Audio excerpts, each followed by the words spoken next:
There's a special kind of thrill that comes with finally getting something that's been in your shopping cart or on your wish list for a while. And that feeling is even better if you know you got the best deal for it. That's why the savviest shoppers shop with Rakuten. They get the brands they love with the most savings and cash back. And you can get it too. The idea is simple. Stores pay Rakuten for connecting them with shoppers, and Rakuten shares the money with you as cashback.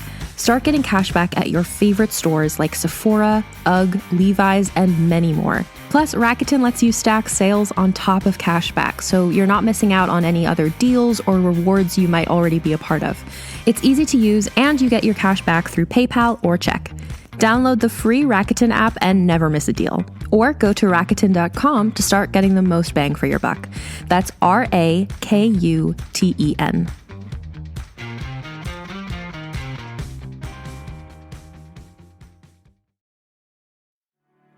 America's real history is one of giants who overcame all odds, overcame slavers and robber barons. And what did we do? Well, everyone knows we invented the internet, but we also invented the middle class, the 5-day work week, the teenager, the automobile, and the space race, and we're just getting started. We've been through far more chaotic times than this one, with some of the most incredible leaders on the planet, and they're ready for us to pick up where they left off. Our real origins connect us back to reality, each other, and a whole new cinematic universe to empower and inspire. My name's Matthew Cook, and I'm the host of American Origin Stories, now playing wherever you get your podcasts, or you can learn more at realm.fm.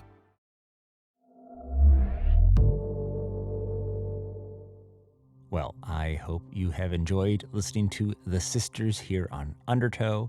Frankie's life was forever changed by that mysterious gift that came to the Mutter Museum and the things she could not help look into after it came in. Were you seduced by this tale of interwoven past and present and the obsession that can lead to destruction? Then stick around to hear an extended interview with series creator and writer Brett Neichen as we go deep into the haunted origins of the story and talk about what really scares us and why audio is the perfect medium for telling spooky stories just after this.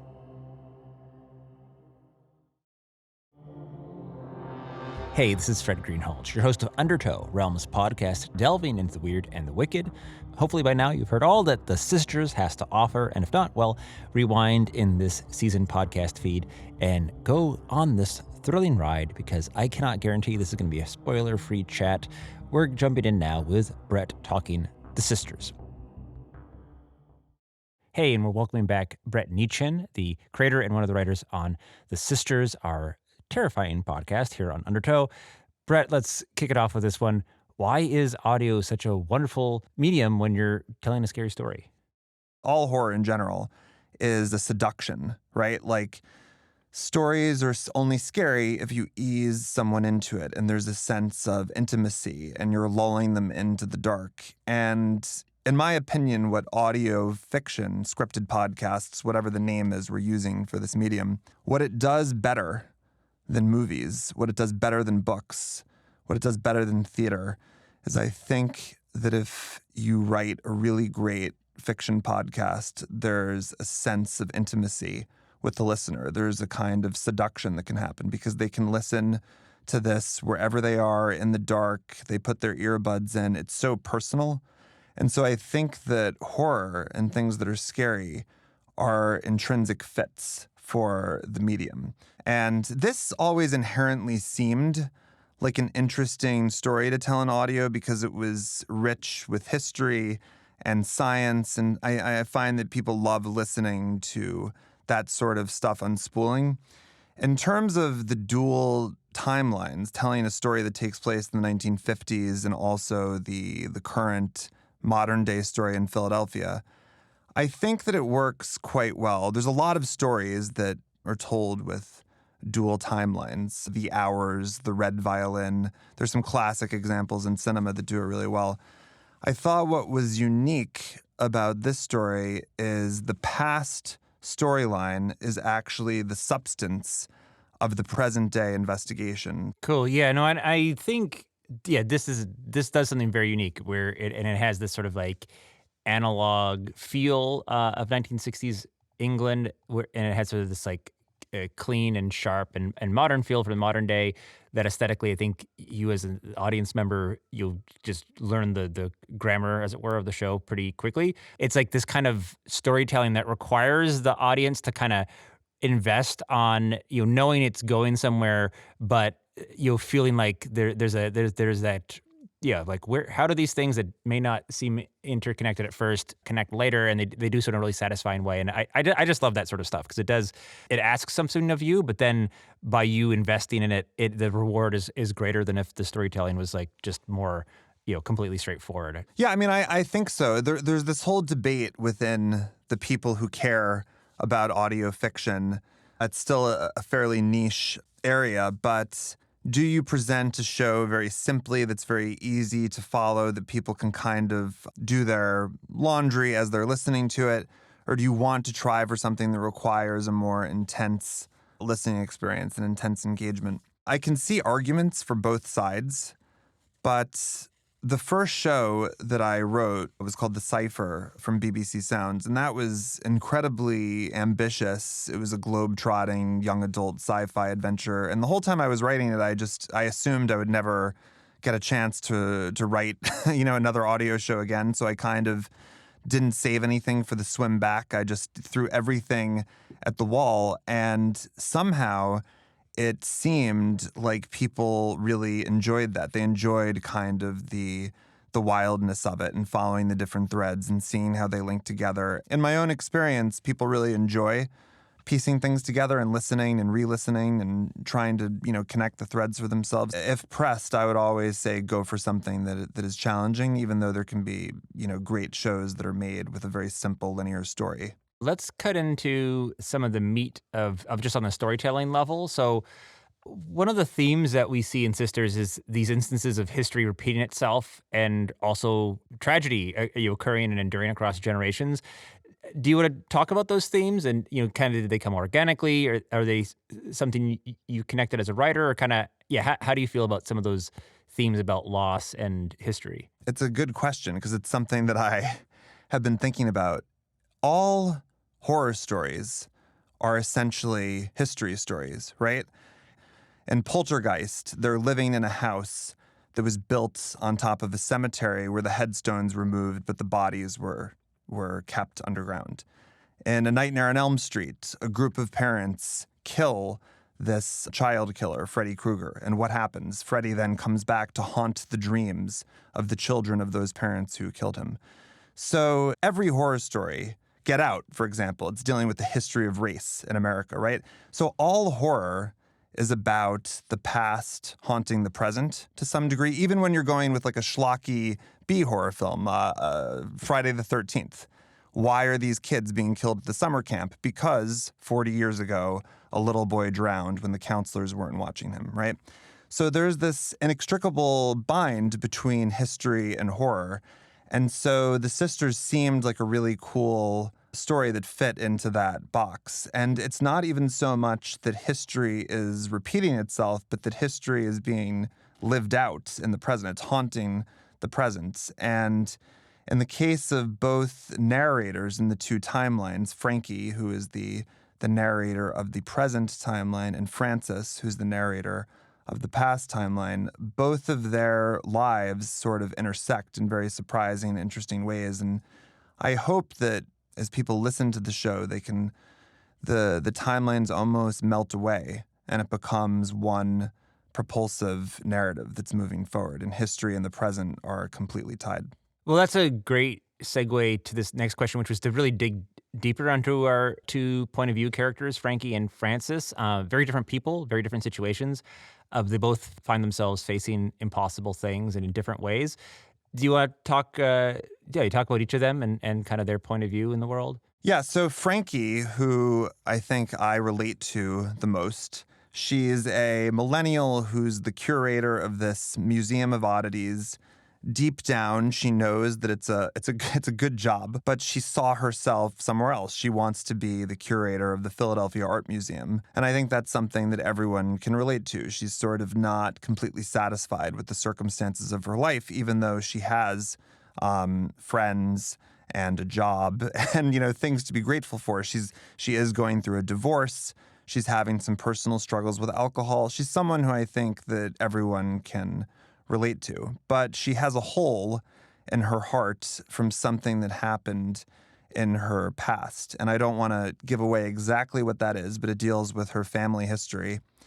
And this thing that happened to her, this mystery in her past, is something that she cannot stop scratching at, like a scab. She just cannot stop thinking about it. She can't let it go.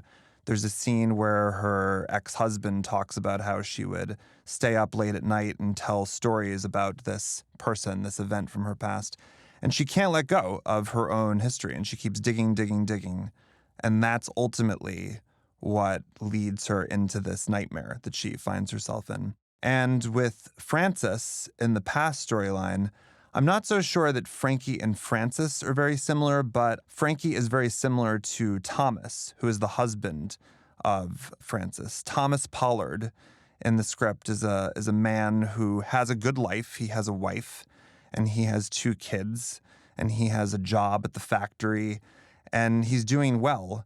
But he really wants to ensure that his family will be set for life. He always wants more. He's digging, right? And so because he's digging, the same way that Frankie is digging and scratching, he finds himself in an unimaginable situation. And it's really quite interesting, right? Because I think that that's, again, something that everyone can relate to. To your point about themes of history, largely the show is about the skeletons, literally and metaphorically, that you can dig up if you are not grateful for what's right in front of you, but instead are searching for something more. You might unearth some things that are unintended and harmful. Yeah, no, that's fascinating. And I loved it because I hadn't necessarily made that connection between Frankie and Thomas. But yes, it's, I guess, again, without trying to spoil anything for the show, the kind of forward action of this a horror story is driven by just needing to know and not knowing when to stop per se. But I don't even know if that's the case, because like should either of them have stopped and been content? But I guess I'm curious about that, because that is a really interesting choice of sort of like the propulsive engine. And so, is there something about like obsession that you're personally interested in, or that kind of came to be interesting to you as you worked on this? Oh, I mean, yes, I'm an obsessed person in general. But I just, as I've gotten older in my own life, I've just noticed with people around me, people that I love, people that I know in passing, people that you overhear their conversations on the street. When people are determined to fix things or to attain more or to deconstruct their life, I'm not saying that it's a bad thing. It's great to have ambition. We all do. But it's good to be mindful of what you have and to be grateful for that. Because if you continue to press and to tear apart, you'll wind up opening up, literally and metaphorically, kind of new worlds and new problems and new portals. And you just have to do it carefully. You have to be careful about balancing your ambition and your desire to know the truth with also just the reality of living in the present day to day. And I think that that's something that when you listen to the show, you can immediately identify that Frankie struggles with. But interestingly enough, though, that was my way into her character. I remember when I was writing the first draft of the pilot, I said, okay, well, here's this woman who's the curator of this, interesting medical museum in Philadelphia. Why would she get a job there? And I started thinking of her as like, well, okay, maybe she has some type of issue with her body that has made her fascinated by medical abnormalities. And this is a mission of hers to work at a place that showcases the imperfections of the human body. I was trying to tie Frankie to the museum. And it wasn't satisfying to write. I wasn't really having fun. And I'm someone who, when I write, I need to follow the fun. If I'm not having a great time, if I'm not completely lit up when I'm writing it, I just assume that people are going to be, exhausted listening to it. So what ultimately allowed me into Frankie's POV was one night I kind of woke up in the middle of the night and I just said to myself, oh, Frankie hates the mutter, right? Like she doesn't want to be working here. This wasn't her dream. she wanted something else and she kind of ended up here. And that all of a sudden she became so much more interesting to me.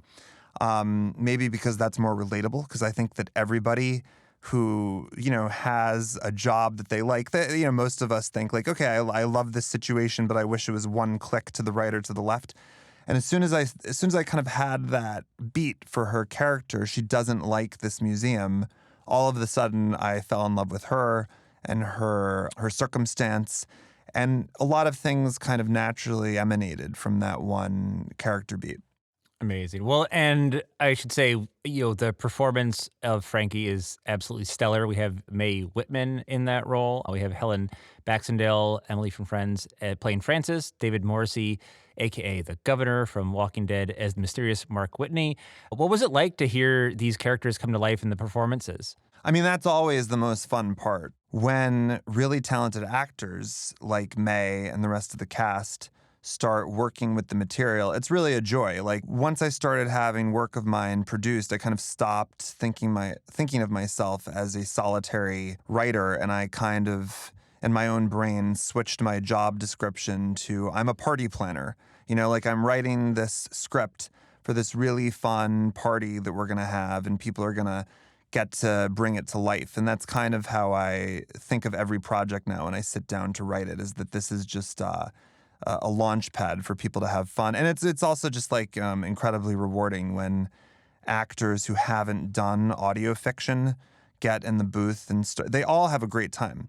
I've had this situation has happened over and over, where John and I will speak to an actor that we want for a project and they've never done audio before. And John will always say, "You're going to have a blast. I promise you're going to have fun." And it's happened every time. Every project that we've done, the actors all say, "I want to do another one of these. This was so much fun." Because there's a lot of flexibility and there's just a lot of joy in doing an audio show, because you don't have the pressure of the cameras and the lights, and there's a lot of creative freedom that I think a lot of actors experience. And, for me, just to sit back and watch is obviously thrilling. And Mae in particular, I thought, brought Frankie to life in a way that it was better than I could have imagined. I love that writer as party planner. I'm curious, did any of the performers bring characters in directions that you found unexpected? You'd written a scene a certain way, and then another when it came alive, it kind of went in a dimension you hadn't, that surprised you, or did something interesting for you? Well, David Morrissey in the role of Mark Whitney, who is kind of like the big bad, the antagonist in many ways of the show.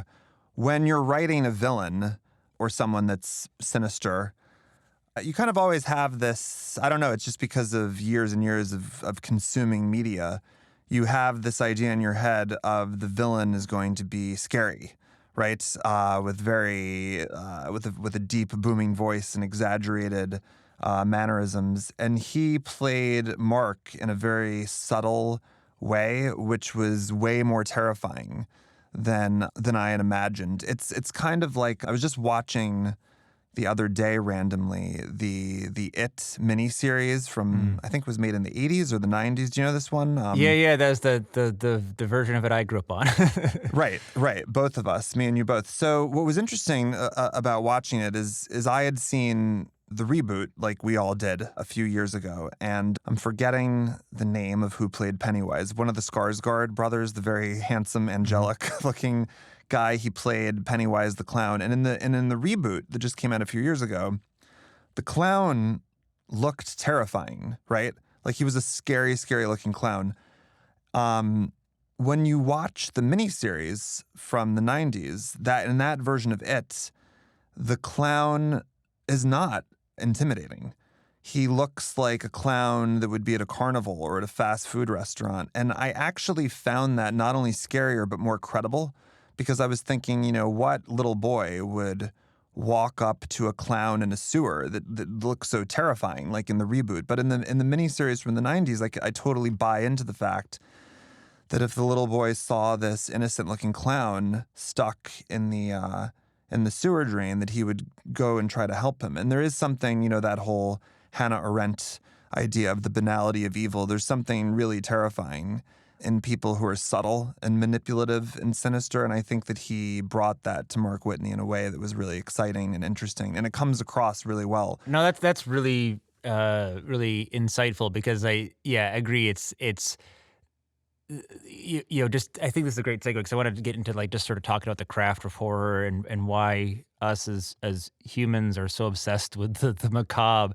And it's one thing to think about big scary villains and all that, but when it's sort of like, people in your neighborhood may not be who they seem, or people who are close to you may not have the intentions that you think they have. Like that's the kind of stuff that is scary. And I think what's interesting with audio horror is you're kind of using that property, the medium, against the listener in a certain way of like, we know that you're going to take this personally, so we can like make you feel vulnerable in a way that you might, if you're watching a horror movie, you can just sort of close your eyes.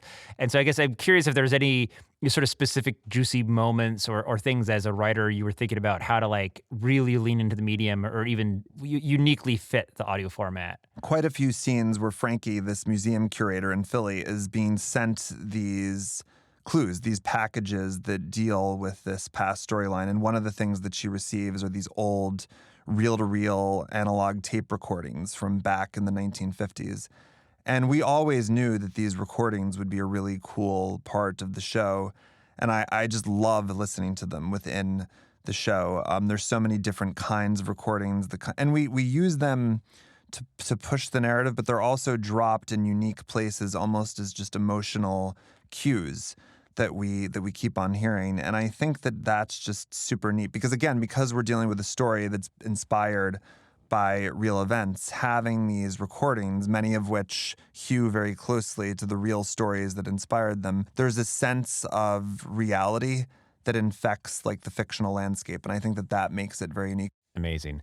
So another thing I want to get your take on is so a large part of the horror, as it were, comes from reincarnation in this story. Or you go back to our previous talk at the top of the season, we were talking about how the idea for the sisters stemmed from, true world scariest stories being a story of reincarnation, which I guess I find kind of fascinating because reincarnation would seem to suggest that there's life after death, that this, our time here on the spinning ball of dirt is not finite and death is what scares us. That's what horror movies are about. So what, if reincarnation offers some sort of hope, what is scary about it, do you think?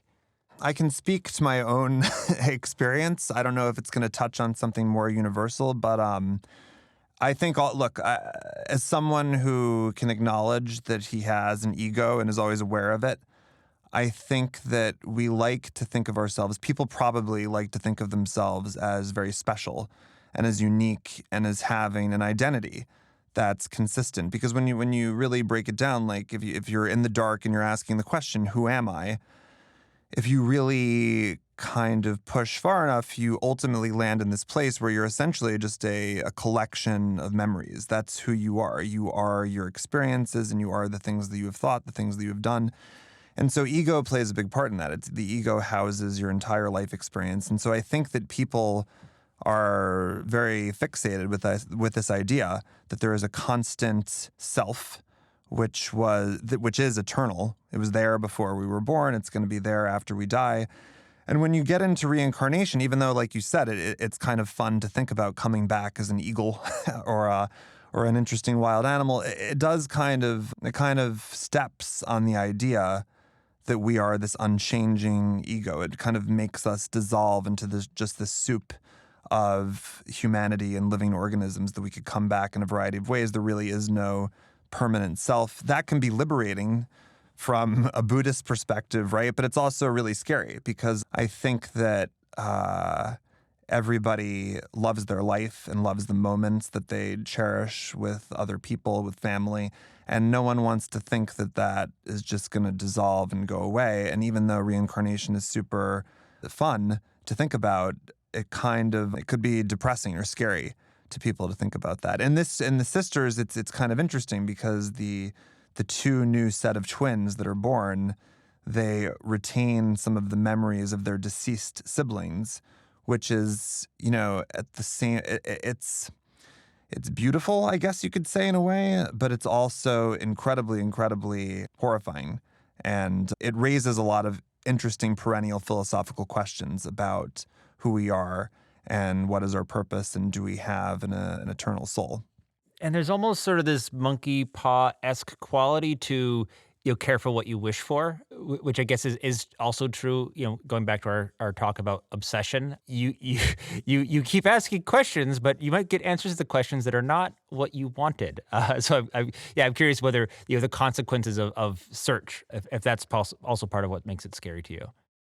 In life, people are searching for answers to questions. They're trying to get from point A to point B, and we kind of live with this consistent banner that we're carrying that says when we get to point B or point C, we will feel relief or happiness. When we find the answer to question A or B, we'll find relief or find happiness. But, I think that we all find in life one of the things that's scary is when we get to that thing that we want, when we find the answer to the question or arrive at the place that we wanted to get to, we kind of automatically reframe and we have a new goal or a new question. And so we never quite arrive at that thing we thought would give us satisfaction. And that in itself is terrifying. It's, that's kind of a dramatic way to put it. It's like you could say that it's, just a fact of life. But it's scary. It's scary to think that all of the things that we want, the things that we want answers to, that are going to give us relief or give us a sense of accomplishment or peace, once we get there, we often just immediately have a new question or a new destination. And trying to manage our expectations is a really difficult psychological journey that we all go on. And it's scary. It's scary to think that no matter which way you turn in life and what your ambitions are, we all kind of hope that, when we get X, we're going to feel whole. And that's rarely the case. Usually it can feel kind of empty to get the answers to what you want because they're inherently unsatisfying because you wanted everything to be, it's kind of like when you're watching a when people have a TV series that they love, what's the point where everyone's inevitably disappointed, right? The end. I can't even think of a classic show that there's not a contingency of people who are horrified by how it ended. Lost is my favorite TV show of all time. I happen to think that the ending was really cool, but I know that there's many people who think that the ending undoes the entirety of the show. Seinfeld famously had an ending that people weren't satisfied with. So endings are kind of always unsatisfying, right? Because we have such huge expectations that when we get to the end, it's all going to make sense, and it never does, right? So I think that that plays into the show as well. This whole idea of finding the answers to questions that we thought would give us peace, but then just bring new problems. And we are talking with Brett Neichen here on Undertow. We'll be right back after this. Hi, listeners. This is Jason Liu, creator of Birds of Empire. I am beyond excited to introduce our new season and dive back into the world of New Dakota. Birds of Empire follows 4 young people from the clans of New Dakota: the Bears, the Rams, the Birds, and the Wolves. Each hero we follow will struggle with their own demons, burdens, and hopes as their battles play out across a sprawling, lush, and brutal landscape unlike any that's come before it. Birds of Empire is a modern folk epic that blends elements of history, fantasy, and myth to tell the story of an incredible world that might one day be. Book 1, The Dawn Age, introduced us to the world and the heroes who call it home. Book 2, The Seed of White Rock, continues our heroes' journeys as destinies collide, revolution brews, and new alliances are formed. All things return. Follow now on Apple Podcasts, Spotify, or wherever you're listening to never miss an episode. I also loved how you touched on memory. I love this you are your memories, and I wrote a question mark with it because it's an interesting thing to probe into. Because again, that is, especially with a story that spans time, I think this show also probes can you trust memories? Because there's questions about Frankie and does what she remembers when she was young, is that true? And there is this information that's on these tapes, but are they real? Have they been tampered with? So I think it's a really interesting sort of philosophical question, but the philosophical question has a horror bite to it, because if existence is memory, but memory can be tampered with, then what does that mean? Obviously, I think that now, more than at any other time in history, we can all agree that memories are not trustworthy. Like, for an interesting example, right? Within the narrative of the sisters, they're, again, not to give away too much, but one of the things that plays a role in the story is this very real apocryphal text called the Gospel of Thomas, which is a non-canonical gospel that was not made part of the New Testament, but nonetheless was real and was written around the time of Jesus and was discovered, I believe, like in 1945. So it's a gospel that purports to tell the story of the life of Christ, but it wasn't included in the Bible. And even for people who are religious and know the Bible, there are 4 gospels, 4 essential biographies of Jesus that are included in the Bible, and they all contain different information. And, you know, I remember studying religion in college, and everyone was always debating, you know, what can we really know about the life of Christ or the life of Buddha or the life of any historical religious figure. And people they still take these debates very seriously. There's great academics who've devoted their whole lives to trying to figure out what can we really know about the life of Alexander the Great or Napoleon or Jesus. And we all think that certainly we can arrive at some truth, right? But now, in the age where everyone has a cell phone in their pocket and there's 1,000 pieces of media content coming out, we still can't agree on what happened like a few years ago at the Capitol, for instance, right? Like everyone has a different story about what happened. How could we ever think that we know something about something that happened 2,000 years ago in the past, right? And when you really meditate on this stuff, it does become kind of scary. I think we've all had the experience, right, of having an argument with your spouse or your sibling or your parent, and you're arguing about something that happened 6 months ago or a year ago. And you find yourself bending your brain because they remember the experience completely different from you. And you almost, like I know that I've had this, I almost become convinced that no, they have to be, they're clearly lying to try to gaslight me in this situation. But I've actually come to believe that it's just people really do remember things different because it's not so much what actually happened that they're remembering, it's how they felt. And how they felt colors their subconscious so strongly that they are actually remembering the event occurring in that way. It's the reason that therapists are always going to be, you know, in business. It's the reason that there's always fights at holidays because people just, they're having like everyone is walking around with like a TV on their head and they're plugged into their own story, their own life, and people are just never going to agree on what happened and what the facts were. And I think that we can definitively say that now because we're living in an era where everything is recorded and analyzed, and still we can't agree on almost anything as a family or as a country or as a species collectively. And that's what's terrifying. And going back to every horror story is a history story. I love it. I'd love to talk about, you had mentioned it earlier, just talking about horror generally, books, movies, TV shows, podcasts. What are some of your favorites? And I dare say, are there any that like kind of you feel like there's some DNA that you might have sliced into the sisters? Well, I mean, this is going to be a really cliche answer, but it comes to mind because I only saw it for the first time really a year ago. As I finally last Halloween watched The Exorcist. I had somehow gone my whole adult life without ever seeing it. And the thing that really blew me away about watching the original Exorcist, I think it was 1974.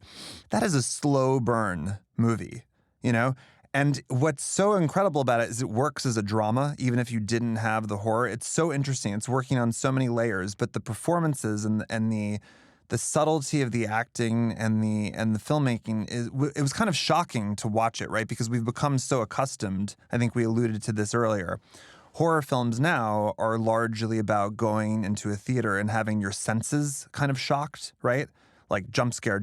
I mean, it's a cliche. You go to a movie now and you watch the trailers for the new Conjuring universe, and you know when all the jump scares are coming and they're going to pump up the volume here and they're going to go to a scream here. You're scared because you're physically jolted, right? Whereas a lot of the horror of the 70s, because I started after loving The Exorcist, I kind of did a deep dive into some other films from that decade. And it's incredible how these movies are kind of like, to my point earlier about horror being a seduction, they kind of lull you into the story. And when you establish a world that's very credible and you kind of build the ladder one step at a time, you can walk people into the more supernatural occurrences because they've gotten accustomed and they've bought into a very credible world. And so when the scares start coming, they buy into it too. And I think that's what we tried to do with the sisters, present stories and characters that feel very real and very credible and work as dramas. And then slowly we start turning up the heat on some of the shocks and scares. And there's really nothing in the entire series, there's really nothing that happens that I would say is quote unquote supernatural until we're way down the line and people are already invested in these people in that world. To the point about what works well, and we talked about horror and audio earlier, something that's interesting is I don't want to say most, but many of the most memorable soundtracks and jingles and sound effects in the history of cinema are from horror, right? Of course, like Jaws, right? Like people hear that music from Jaws. Everyone on planet Earth knows where it's from. In Halloween, in fact, like I remember hearing a story that John Carpenter, when he had his first cut of the original Halloween, it did not have the music yet. And he showed it to his investors and they said, "What the hell are we watching?" It's a girl walking around a neighborhood and a guy in a mask kind of looking at her. He's like, "Trust me, when the music comes in, it's going to change everything." And he went off and he composed that iconic song and he put the sound in. And when the same investors watched the movie, they said, "This is the scariest thing we've ever seen," right? And with Friday the 13th, there's that whole sound effect that they do every time Jason's mother is coming around the corner.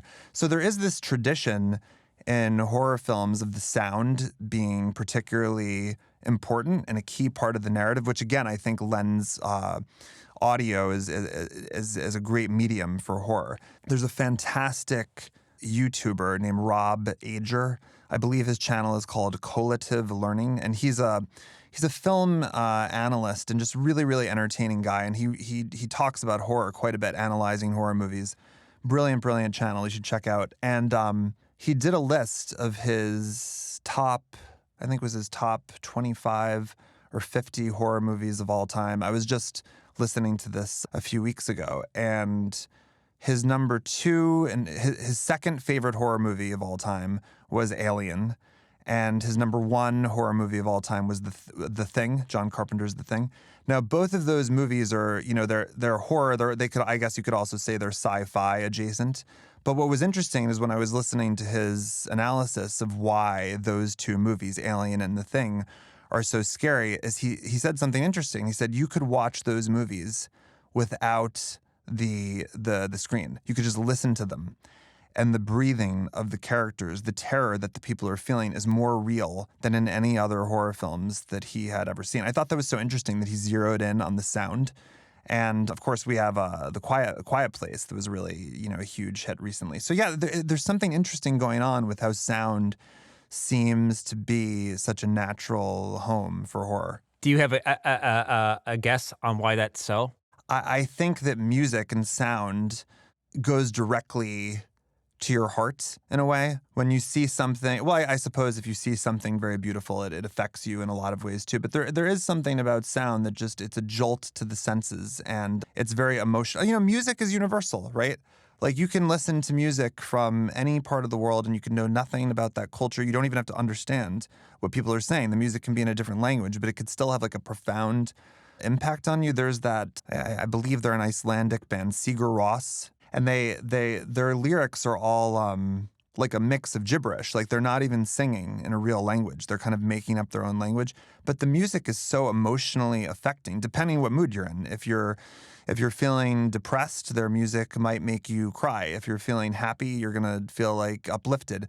But there is something about sound that is very visceral, and I think I don't know if that's the reason why, but that would be my guess. It skips the optic nerve, whatever the optic nerve is doing.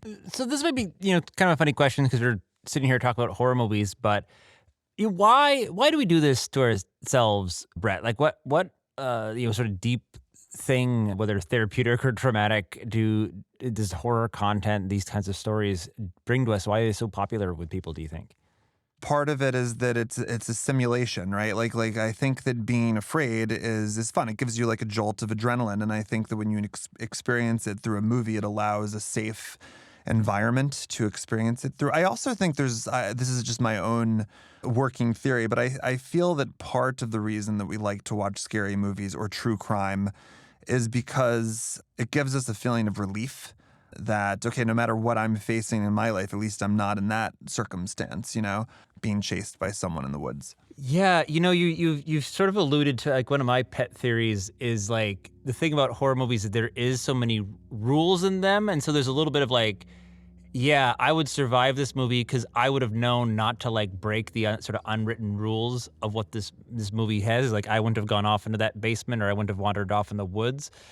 Yeah, I don't know, and that's why I find things that are scary. Where like in the case of Sisters, where it's like we could all go down a rabbit hole researching things online. But I don't know. I'm curious if you think that related to the like simulation side of it, do you think that works for the audience members? Is like, yes, we can feel scared on these characters' behalf, but also secretly know I'm not going to be that dumb if it ever happened to me? Yeah. I mean, I do think, though, with the Sisters, I think that when people start kind of digging into the show and finding out that so many of these things are inspired by reality, I do think there's something, and the fact that the Sisters deals with family history and identity, there is something scary about it, because I don't think that we can escape those things. I think if you're a human on Earth, you're grappling with the same things that the characters are in the show, and so there is something very frightening about a relatable circumstance.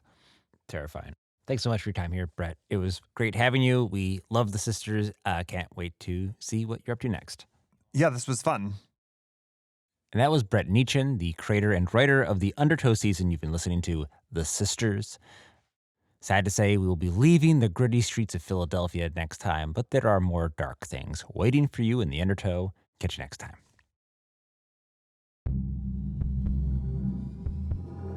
Undertow is a production of Realm, hosted by Fred Greenhalgh, produced by Nicole Kreuter, associate produced by Devin Shepard, executive produced by Fred Greenhalgh and Molly Barton, original theme by Hubert Campbell.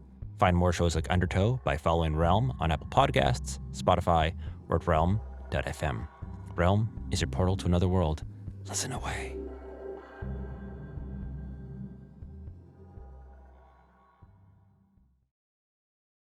Greetings, adventurers.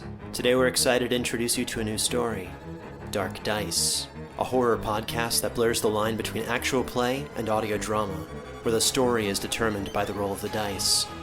6 adventurers embark on a journey into the ruinous domain of the Nameless God. They will never be the same again. One of the players is not what they seem after a doppelganger, a creature that can assume the form and voice of whatever it kills, infiltrates the team. As the players are picked off and replaced one at a time, can they figure out who the monster is before it's too late? Can you? Here's a quick example of what our show sounds like. The shambler with the jar of liquid inside of him. Soren Arkwright let loose an arrow that cracked the glass, passing through the spine of the creature. The shambler still managed to maintain its forward momentum, but stumbled as it eagerly tried to bite and swipe at Soren, landing near his feet. As Jeff Goldblum has now joined our cast, Dark Dice is available however you listen to podcasts.